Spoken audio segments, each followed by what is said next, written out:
దేవరాగం జ్ఞానయోగం వ్యాసపీఠం బహువేదశాస్త్రం బోధామృతహిత శ్రీమన్నారాయణం శివగౌరీ సంభాషిత సకల పురాణం అష్టాక్షరి పంచాక్షరి మంత్రావరణం అఖిల దేవతా సంస్తుతి పారాయణం జయమంగళకరమీ ప్రవచన శ్రవణం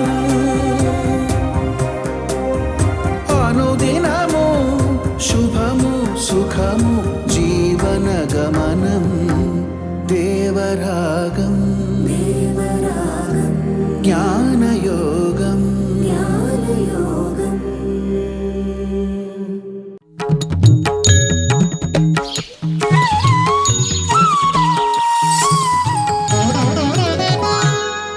ఆపదామపహర్తారం దాతారం సర్వసంపదాం లోకాభిరామం శ్రీరామం భూయో భూయో నమామ్యహం.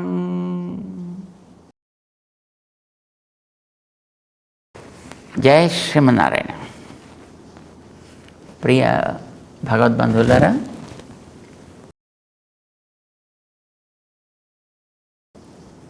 ఇష్టపడ్డవాడు ఏం చేసినా ఆనందంగా ఉంటుంది.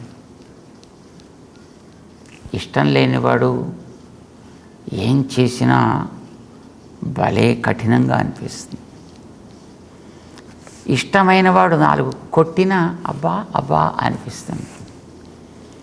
ఇష్టం లేనివాడు ఒక్కసారి అలా చూపు చూసినా తేళ్ళు జరులు పాకుతున్నట్టు అనిపిస్తుంది. భగవంతుణ్ణి ప్రేమించినటువంటి వ్యక్తి భగవంతుడి యందు భక్తి కలిగిన వాడు అని అంటాం. ప్రేమ అనేది ఒక్కొక్క విషయంలో ఉంటే ఒక్కొక్క పేరు. అది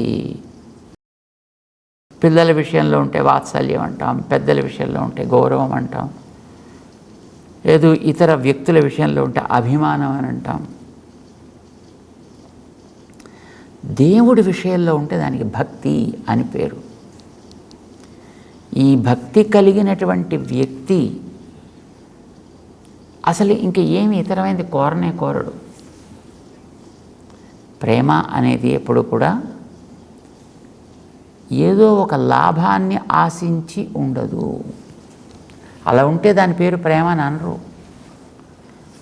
ప్రేమ అనేది ఎవరి విషయంలో ఉంటే ఆ వ్యక్తికి ఏది తగునో ఇష్టమో అనుకూలమో అట్లాగా అయిపోవాలని అనిపిస్తుంది. ప్రతిఫలాన్ని ఏది ఆశించి ఉండేది అయితే అది వ్యాపారం అవుతుంది. ప్రతిఫలాన్ని ఆశించకుండా ఇతరమైనటువంటి ప్రయోజనాల్ని కాంక్షించకుండా ఉండేటటువంటి నిష్కల్మషమైనటువంటి ప్రేమకే భగవంతుడి విషయంలో ఉండేదానికి భక్తి అని పేరు. ఇలాంటి భక్తి కలిగిన వ్యక్తి ఏది ఇచ్చినప్పటికీ కూడా, ఎలా ఇచ్చినప్పటికీ కూడా నాకు అసలు ఆ ఇచ్చేది ప్రధానం కాదయ్యా, వాడిలో ఉండేటువంటి ఆ ప్రేమే ప్రధానం. ప్రేమ అనేది ఒక రకమైనటువంటి ద్రవం లాంటిది అనుకుందాం. మరి అది ఇవ్వాలంటే దానికి ఏదో ఒక రకమైనటువంటి పాత్ర కావాలి. అంచేత ఈ పాత్ర కింద మనం ఒక పువ్వు లేదా ఒక వస్తువునో లేదా ఒక అక్షతలను వస్త్రాన్నో ఒక పండునో ఒక పదార్థాన్నో ఒక ఆకునో నీళ్లను ఏదో ఒకదాన్ని మనం సమర్పణ చేస్తుంటాం.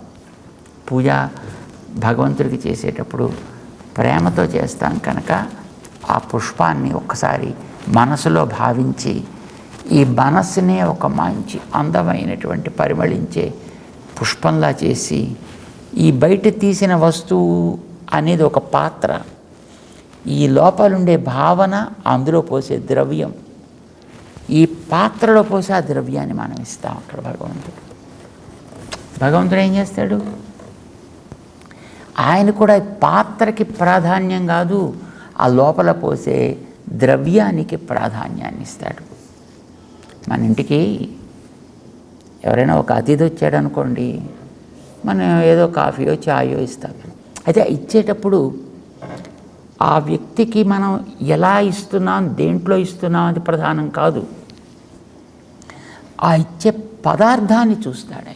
కానీ తమాషా ఏంటంటే గ్లాసు ఏది పెట్టినా ఆ తీసుకున్న వ్యక్తి ఆ గ్లాసుని తాగేయకూడదు, ఆ గ్లాసుని తీసుకుపోకూడదు. నువ్వు బంగారపు గ్లాస్ ఇచ్చినా అందులో నువ్వు పోసిచ్చింది ఏదో తీసుకుని గ్లాసు నీకే ఇవ్వాలి. అది నువ్వు స్టీల్ గ్లాసో గాజు గ్లాసో పెట్టినా అందులోది తాగి ఆ గ్లాసుని అక్కడే అట్టే పెట్టాలి. వాడు పెట్టకపోతే నువ్వు బలవంతంగా తీసుకుంటావు. మళ్ళీ లేదు ఒక కాగితపు గ్లాస్ అయినా వాడు దాన్ని తాగిన తర్వాత దాన్ని అక్కడే వదిలేయాలి. కావాలంటే వాడే తీసుకెళ్ళి డస్ట్బిన్లో వేయచ్చు తప్ప వాడు దాన్ని తినేయడానికి వీల్లేదు, వాడు దాన్ని జేబులో పెట్టుకుపోవడానికి వీల్లేదు. ఇచ్చేది అందులో నువ్వు పోసి ఆవలు వాడు స్వీకరించాలని అందించే పదార్థం ప్రధానం. భగవంతుడికి కూడా మనం ఏదో అర్పించాలనుకున్నప్పుడు అది పువ్వ, కాయ, పండ, నీళ్ళ, వస్త్రమా, అక్షతల, ఇది కాదు ప్రధానం. ఈ అర్పించేవి ఒక గ్లాసు లాగా, అందులో నువ్వు నీ భావన అనేటటువంటి ప్రేమని దాంట్లో నింపి ఆయనకి అర్పించడం అనేటువంటి ప్రధానం. ఆయన ఏం చేస్తాడు? ఆయన కూడా నువ్వు అందులో ఏది పోసావో దాన్నే స్వీకరిస్తాడు తప్ప వస్తువుని స్వీకరించేడు. అందుకోసమనే మనం దేవుడి దగ్గర పండ్లు పెట్టినా, ఉడికిన పదార్థాలు పెట్టినా, పిండి వంటలు పెట్టినా, రకరకాల పలహారాలు లాంటివి మనం తయారు చేసి పెట్టినా వాటిని కాదా, ఇవన్నీ మన ప్రేమని తెలిపే పాత్రలు లాంటివి. పాత్రలో నింపి నువ్వు ఇవ్వాల్సింది ప్రేమని. ఆయన ఏం చేస్తాడు? ఆ లోపల నింపే ప్రేమనే తీసుకుంటాడు తప్ప ఇందులో నువ్వు ఒక బస్తాడు పెడతావో, 2 బస్తాలు పెడతావో, 3 బస్తాలు పెడతావో ఉడికిన పదార్థం, ఆయన దాంట్లో ఒక్క మెతుకు కూడా ముట్టుకోడు. నువ్వు ఇన్ని స్వీట్లు తీసి పెడితే ఆ స్వీట్లో ఒక్కటి కూడా ఆయన ముట్టుకోడు.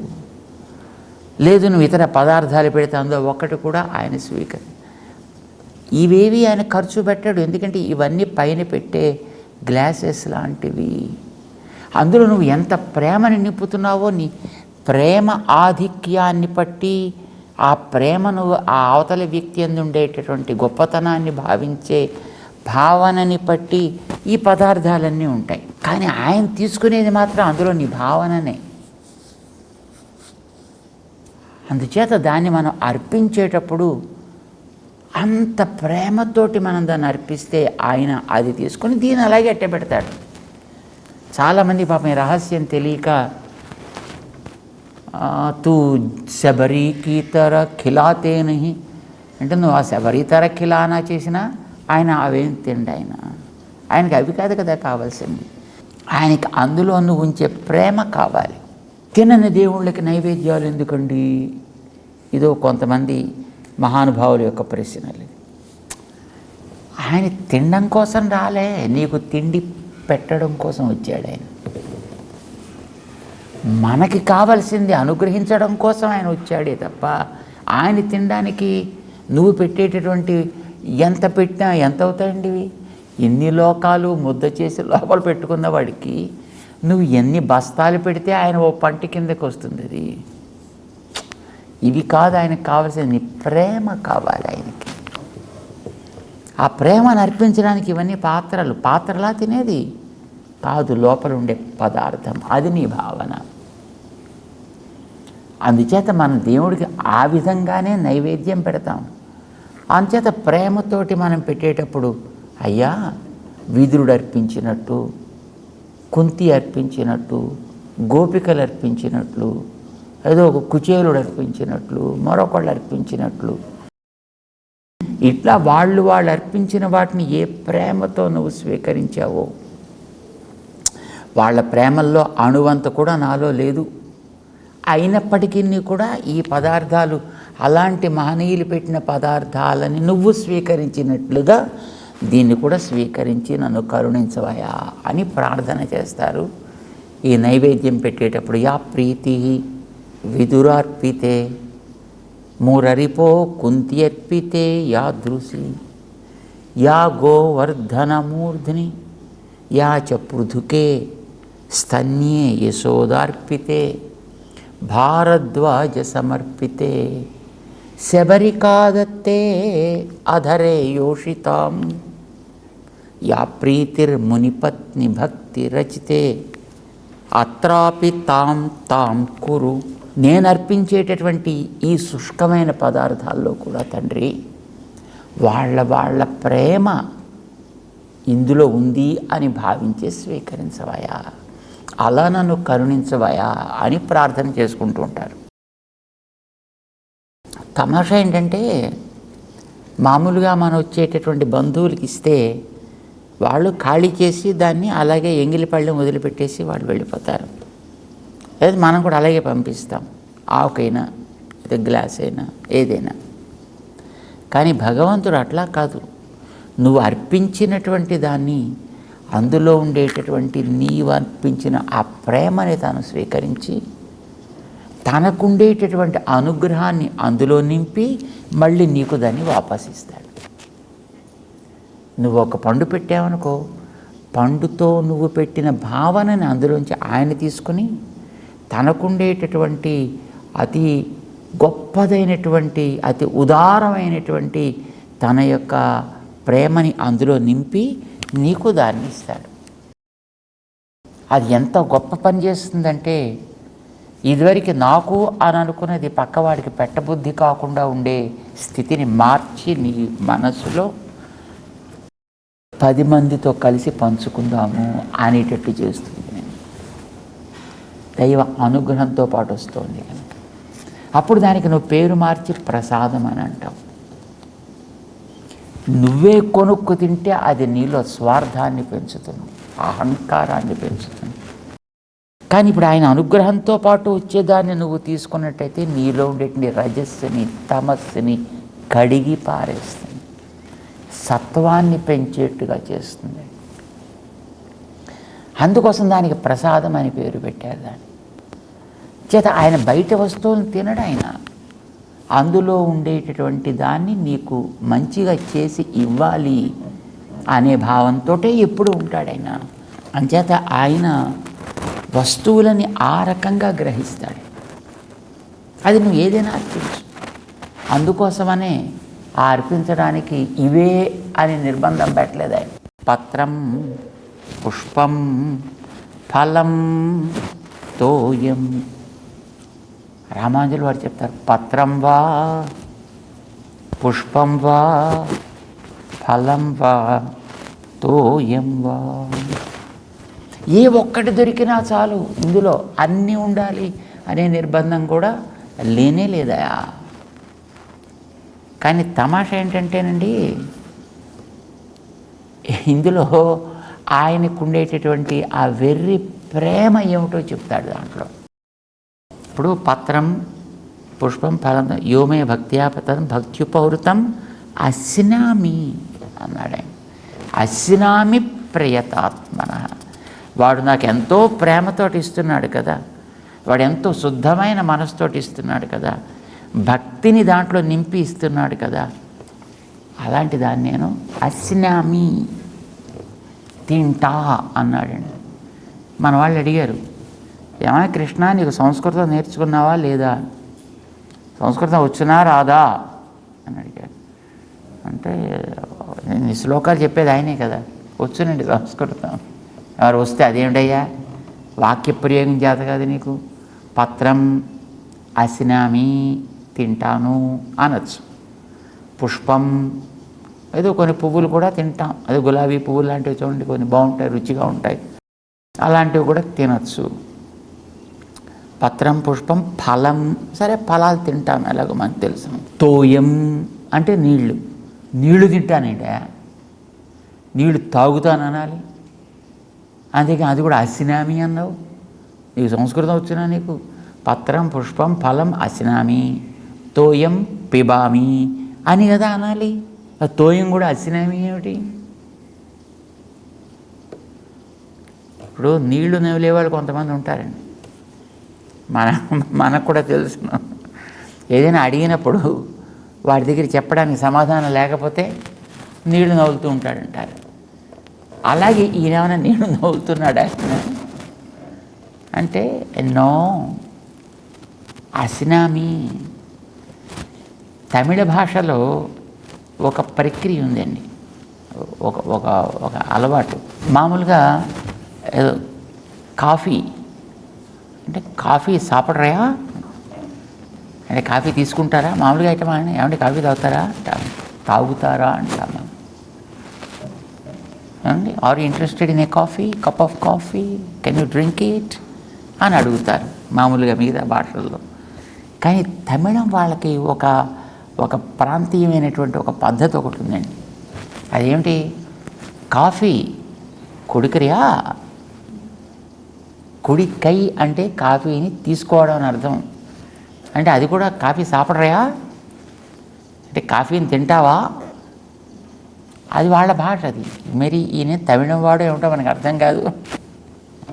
లేకపోతే తమిళం వాళ్ళని తృప్తిపరచడం కోసం వాళ్ళ పద్ధతిని అలవాటు చేసుకున్నాడు ఏమిటో మనకి తెలియదు. కానీ ఈయన తోయం అసినామి, నీళ్ళని కూడా తింటాను అన్నాడండి ఆయన. అంటే మన పెద్దవాళ్ళు అడిగారు, అదేం ప్రయోగాలయ్యా శ్లోకాల్లోనూ అలాగే ప్రయోగించడం? దానికి మంచి సమాధానం చెప్పారండి. ఇది తినతగినది, ఇది జుర్రదగినది. 4 రకాలు ఉంటాయి కదా, ఏదో ఖాద్యం, పేయం, చోష్యం, లేహ్యం అని. కొన్ని ఖాద్యములు తినేవి, కొన్ని పేయములు త్రాగేవి, కొన్ని చోష్యములు జుర్రేవి. జుర్రేవి ఉంటాయి, కొన్ని పాయసంలు అట్టు ఉంటాయి అనుకోండి, దాన్ని జుర్రుట అంటారు. కొన్ని లేహ్యములంటే కొన్ని ఇలా నాకే ఉంటాయి. 4 రకాలు, ఏదో చతుర్విధం అని అంటుంటారు. ఇది తినతగినది, ఇది త్రాగదగినది, ఇది నాకదగినది, ఇది జుర్రదగినది అని తెలిసి నువ్విస్తే నేను కూడా దాన్ని తెలిసే స్వీకరిస్తా. కానీ ప్రేమ అధికమైన వ్యక్తికి వాడు ఏమి ఇస్తున్నాడో ఎలా ఇస్తున్నాడో కూడా తెలియనంత ఒళ్ళు తెలియనటువంటి భక్తితోటి ఇస్తే ఆయన కూడా ఒళ్ళు తెలియనంత భక్తితోటి తీసుకుంటాడు. అంటే ఇది తినదగినది అనిస్తే తింటాడు, ఇది త్రాగదగినది అనేసి తాగుతాడు, ఇది జుర్రదగినది అనేస్తే జుర్రుతాడు.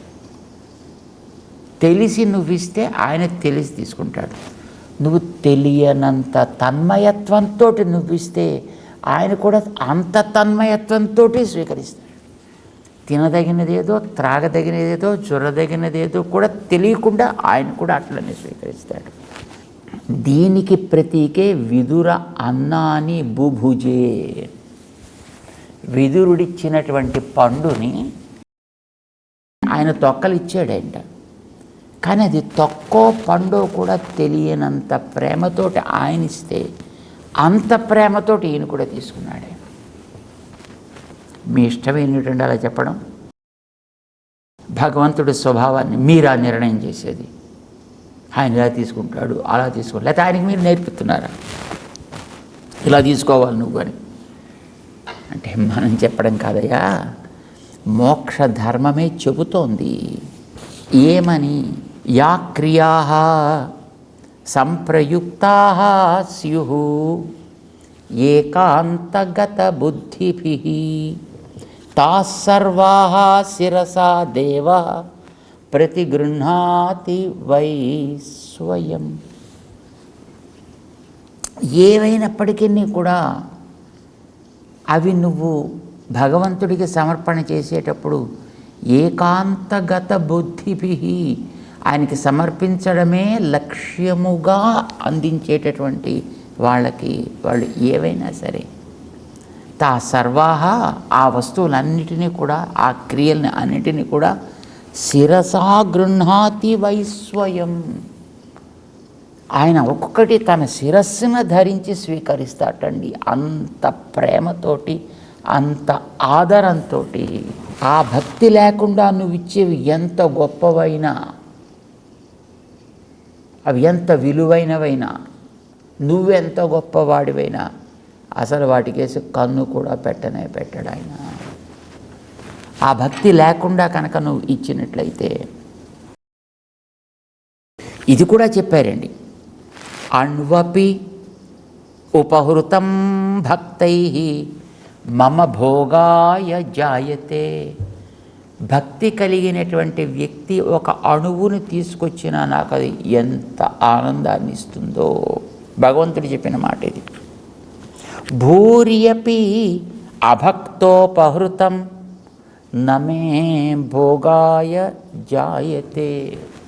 వాడు ఇంత పట్టుకొచ్చి పెట్టిన శుష్క హృదయంతో పెడితే అది నాకు అక్కరనే లేదు.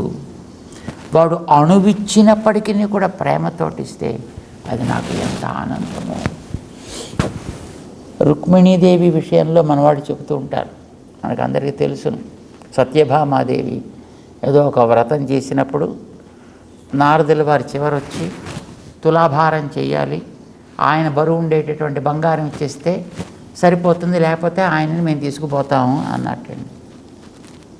అంటే ఏమాత్రాన మా ఆయన బరువు నాకు తెలియదా, కనుక నేను ఇచ్చేస్తాను కావాల్సింది బంగారం, ఎందుకంటే ఆవిడ దగ్గర సెమంతకం అని ఒకటి ఉంది కదా, చేతి ఇచ్చేస్తానని పట్టుకొచ్చి బంగారం వేస్తే ఎంత బంగారం వేసినా ఆయన తోగడే. ఎంత మొత్తం ఉందే అంతా వేసేసినా లాభం లేకపోయింది. పాపం ఏం చేయాలో తోచలేదు, ఆవిడకి పిచ్చెక్కిపోయినట్టు అయిపోయింది. ఇంతలో రుక్మిణీదేవిని పిలిచారట. ఆవిడ తీసుకొచ్చి తన దగ్గర ఉన్న ఒక చిన్న తులసి దళాన్ని వేస్తే తేలిపోయేట్టు మొత్తం ఆయన పైకి. అది అణువపి, కల్పమైనప్పటికీ కూడా ఆయనకి భోగాయ జాయతే, ఆయనకి అది ఆనందాన్ని ఇస్తుంది. దాని ముందర ఆయన తేలిపోతాడు ఆయన ఆనందంతో. కానీ అది లేకుండా నువ్వు ఎంత ఇయ్యి ఎంత చెయ్యి అది ఆయనకి ఏ రకమైనటువంటి ప్రీతిని కలిగించదు. అంటే భక్తికి ఆయన అంతలాగా తనని తాను సమర్పణ చేసేసుకుంటాడు. ఇది ఎప్పుడు కూడా భక్తి ప్రేమ అనేది ఎప్పుడు కూడా రెసిప్రోకల్ కదండి. అది ఇటు నుంచి ఎంత ఉండాలో అటు నుంచి కూడా అంత ఉండాలి. అలా ఉంటేనే అది సారసం అవుతుంది, లేకపోతే అది విరసం అవుతుంది. అది బాధని కలిగించేది, దుఃఖాన్ని తెచ్చిపెట్టేది అవుతుంది. భక్తుడి నుంచి ఎంత ప్రేమ ఉంటుందో ఆయన నుంచి అంత అనుగ్రహం కూడా ఉంటుంది. అది భగవంతుడికి కూడా ఒక రకమైనటువంటి సంతృప్తి, ఆనందాన్ని ఇచ్చి వాడు ఏం చేస్తున్నాడో చూడాయన. అందుకోసం అది తోయమైనప్పటికీ కూడా అసినామి, అది నీళ్ళైనా సరే ఆయన నేను తాగుతున్నానో తింటున్నానో నాకుతున్నానో తెలియకుండా చేసేస్తాడు ఆయన. అందుకోసం అసినామి అనే పదాన్ని దాంట్లో ప్రయోగించండి. విదురుడి దగ్గర మనకి అదే కనిపిస్తుంది అన్నమాట. తన దగ్గర అర్పించిన వాళ్ళందరి విషయాల్లోనూ భగవంతుడికి అదే రకమైనటువంటి ప్రేమ ఉంటుంది. దీన్ని ఆయన 26వ శ్లోకంలో స్పష్టం చేస్తున్నాడు. పత్రం పుష్పం ఫలం తోయం యో మే భక్త్యా ప్రయచ్చతి. ఈ భక్త్యా అనేది చాలా ప్రధానము. అది మనం కొటేషన్స్లో పెట్టుకోవాలి, అది రెడ్ బాక్స్లో పెట్టుకోవాలి, అది బోల్డ్ లెటర్స్తో పెట్టుకోవాలి, అది ఇటాలిక్ ఫాంట్లో పెట్టుకోవాలి. యో మే భక్త్యా ప్రయచ్చతి, దాన్ని అండర్లైన్ చేసి పెట్టుకోవాలి. తదహం భక్త్యుపహృతం అస్నామి, దాన్ని కూడా ఆ భక్తిని పురస్కరించుకునే నేను స్వీకరిస్తా. అది ఏమైనా కానీ ఎలాగైనా కానీ. మనకి ఇతిహాసాల్లోకి వెడితే ఎన్ని ఉదాహరణలు కనిపిస్తాయో, ఎన్ని రకాల దృష్టాంతాలు మనకు కనిపిస్తాయో ఆశ్చర్యం వేస్తుంది అన్నమాట. భక్తికి ఉండేటటువంటి ఒక గొప్ప యోగ్యతని, అలాంటి భక్తుడి విషయంలో తనకుండేటటువంటి నిరతిశయమైనటువంటి ప్రేమని భగవంతుడు చూపించినటువంటి ఒక అద్భుతమైనటువంటి శ్లోకం ఈ పత్రం పుష్పం అనే శ్లోకం. అందులో ఉండే కొన్ని విశేషాలని మనం తెలుసుకుంటూ ముందుకు సాగుదాం. జై శ్రీమన్నారాయణ.